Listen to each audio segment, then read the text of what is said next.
how to change your Valorant or your Riot Games account password.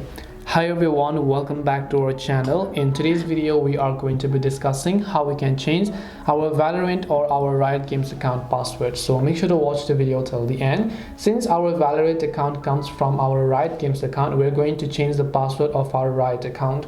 And in order to do this, you can do this similar process from your PC, because all you have to do is simply open up your browser, go to account.riotgames.com. I'll also make sure to drop a direct link down in the description box below if that's convenient for you. And just make sure that you're signed into your Riot Games account. Now keep in mind, this is not an option to actually reset your password. I'm only talking about changing your password.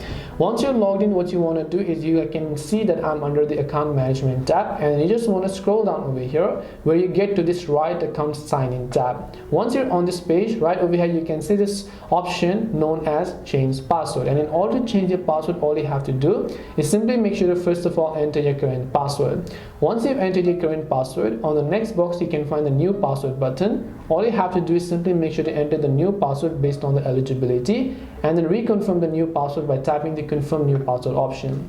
Once you've entered all the required details, tap the save changes option, and your Riot Games, or also known as your Valorant account password, will be successfully changed. That's it for today's video on how to change your Valorant account password. Now you can log into your Valorant game using the new ID and password. Hope this video was very helpful. If you have any questions, then feel free to leave them down. Thank you for watching till the end, and see you soon in our next video.